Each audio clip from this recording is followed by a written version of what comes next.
So, I mean, I have 300 questions, and we have about 20 minutes, so might be tough. But, Chris, congratulations. The show is awesome. Thank you. The episode's fantastic. You've seen it hundreds of times. Yes, I have. Yeah. And how was it watching with these guys? It makes me very nervous. I just wonder if everyone's, how they're reacting to it, how they're enjoying it, and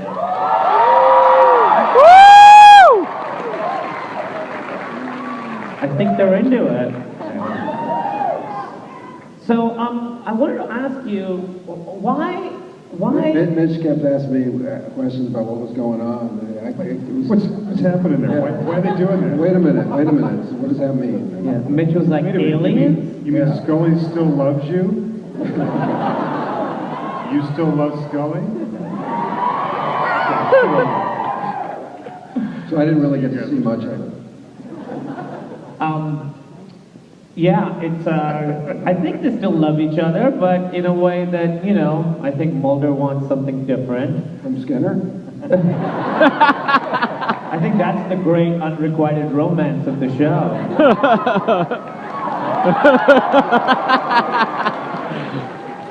So Chris, what was it about the X-Files, what was it about right now that you were like, this is the right time to bring the X-Files back? I got this call from 20th Century Fox. They said David was interested in doing the show. So I said, if David's interested, I am too. I imagine, this is how I imagine, every Monday morning you get a call, and on the phone it says, President of Fox, and you hit ignore, and then one day 6 months ago you just answered and said, yes, and then you hung up. That's exactly But I noticed there's a lot of, we're in a very paranoid time in society with the Snowden stuff, all the NSA snooping, you guys sort of hint at the Monsanto stuff. I don't know if I'm allowed to say that word, but was that really the impetus for you to do the show? Because it seems like we're in a time where... It's a perfect time to be telling X-Files stories, so that's one of the reasons that I was excited about doing it, and it gave us a lot of stuff to write about. And David and Mitch, how was it getting to play Mulder and Skinner again? Don't look at me like that. I can't handle this. I'm hanging on by a thread. You have no idea what this is. Okay, I'm going to say this sentence because I never thought I'd say it. Hi, my name is Kumail Nanjiani, and I'm talking to Chris Carter, Mitch Pileggi, and David Duchovny. All right, great. Got that. Hopefully somebody recorded that. So how was it?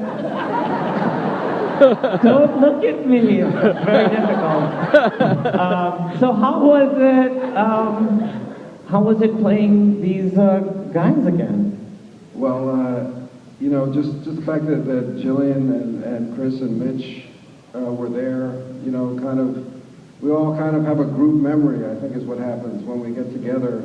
We can all kind of check in with one another, but not even with words. It's more instinctive at this point, and we can kind of feel when it's Mulder's right, or when Scully's right, or when Mitch is right. It just feels right, and so I can't really put words around it. It's more of a feeling. It's a feeling. It's really. I think you just said it. It felt right. It just felt right.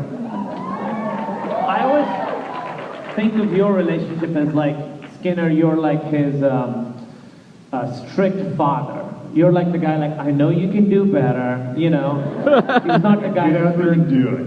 Yeah, he's not going to hug you or kiss you, but he's there. He never once told me he loved me.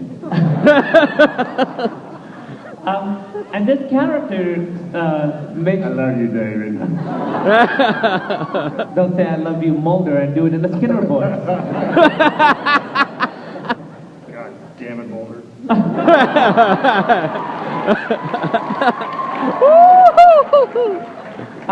This character is so different because we just met today.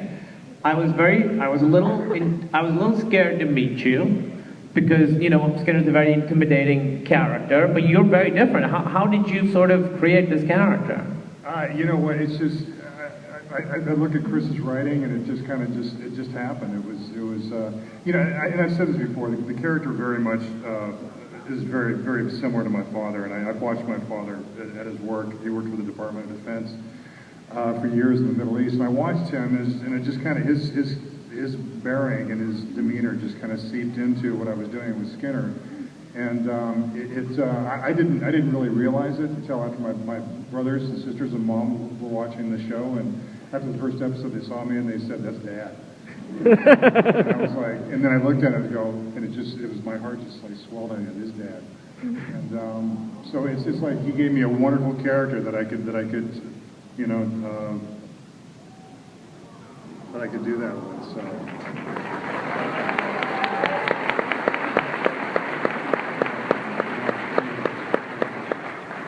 One of my absolute favorite scenes in this episode is... Oh, I thought you were going to talk about your stuff. What about my stuff? Yeah, guys, I've got a lot of projects going on. Let's spend some time... that's right. Mitch, one of my favorite scenes in the pilot was the two of you guys together. Obviously, the scenes with Mulder and Scully are absolutely fantastic, but seeing you walk in with the pencils on the ceiling... and seeing Mulder kick the poster, that's an iconic poster, we know... Sacrilege. Sacrilege! And you know where he is at that point, and then you sort of have to motivate him. That scene brought tears to my eyes, and there's one line that is so badass, where you say, "Before we both get pissed off." Oh my God, chills went down my spine. That was an improvised line. That was Mitch. I said to Chris, because I actually had one of my bosses, when I worked for the DOD in the Middle East too for a while, and I had a boss that I went off the rails one time with him, and he looked at me and he goes, "Just calm the hell down before we both get pissed off." Exactly what he wrote, and I said, when I saw the line, you know, just calm the hell down, Mulder, and I asked Chris, I said, "Well, can I say this before we both get pissed off?" He said, "Yeah, it's great. Works perfect." So I've always wanted to use that, and he let me use it. It was great. Chris, one thing I noticed is that in this episode, the scope of it is much bigger than sort of, you know, a sample episode from last season. We see huge alien aircraft, we see a crash, we see the EBE. I'm going to throw out an OG word out there. I'm so sorry. I feel like such a nerd. I've embarrassed myself immensely. So we see a lot more. Was that a conscious effort on your part to sort of make the scope like more grand, more cinematic? I mean, there's always a cinematic show, but... Yeah, I think as David, when before the episode we spoke, and he says, "I think we got to come out and punch him in the mouth." I think that we knew we needed to make a statement, and we needed to be bold, and we needed to show more back. And another thing that I wanted to discuss was, so this is what I was really struck by this episode was, obviously for fans it's wonderful and amazing, but also I think that someone who doesn't know the show that well, you did a really great job of bringing them in. Was that a conscious effort to sort of have it be good for noobs and more experienced fans? That opening sequence, I didn't know if it was going to work or not, and so that it actually worked and you're responding to it is kind of a miracle to me, because there's a lot of ground to cover in a very little time. Yeah, I remember getting that opening sequence and reading it and loving it and calling Chris up and saying, "I don't have to memorize that, do I?" We're going to play that over stuff, aren't we? Yeah, you could just read that from a piece of paper. Yeah. VO is I love the word VO. You guys had a lot of big speeches, you and Joel McHale. Yeah. By the way, do you guys hint a little bit that maybe Tad's character is into Dana a little bit? You're gonna get Joel shivved by a bounty hunter switchblade on the streets. No, don't cheer for that. I didn't understand a word you just said. What did the switchblade? What did you say? The alien bounty hunter switchblade thing, remember? There's a needle in... Don't worry about it. So much more than we do. It's called The X-Files. You guys gotta watch it. It's really fucking good. Another thing I want to talk about real quick, Chris, was Mulder and Scully. If you guys had to know that those words were going to come up. that Mulder and Scully don't seem to be involved in the same way that they have been in the past.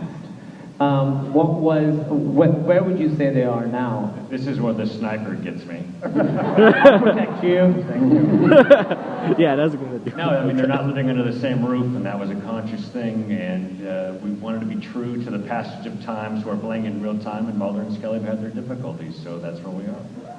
And I think I really like that because it's not like these characters freeze in carbonite when we're not watching them. They're living their lives, and truly, Mulder's one of my favorite characters on TV. Probably a chore to be in a relationship with. You know what I mean? You're like, hey, where are the Cheerios? I want the truth.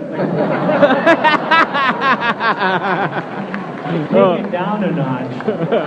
He's a very intense man.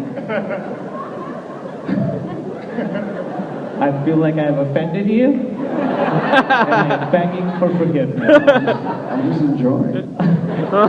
So I think there is an area that people can go to right there. If you guys have any questions, I assume you don't, so let's just skip that.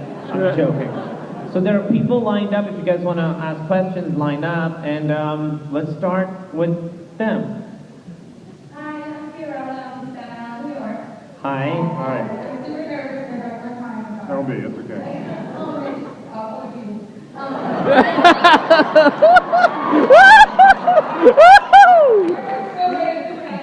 Oh, thanks. No, we do not talk about that right now. If we love Mulder because he wants to find the truth, and we love Scully because she's always thinking and speculating about reasons why. So, what do you truly want to believe, and what do you truly speculate in, like, supernatural, not the show, like in the actual world? Who? You.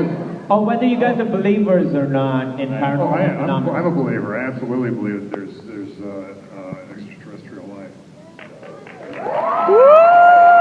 I'm a believer.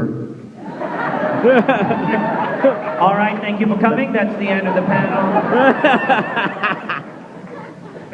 I want to believe.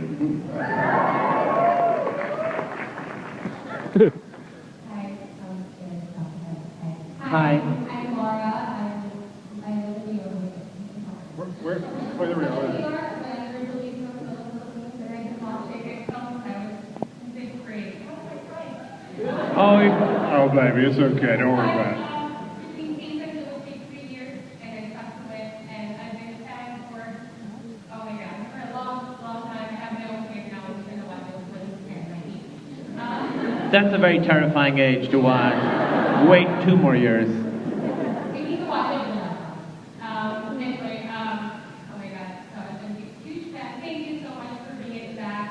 I guess my question is, a million things that are going through my head right now is, why are Sally and Mulder not together? We just talked about it. And don't make me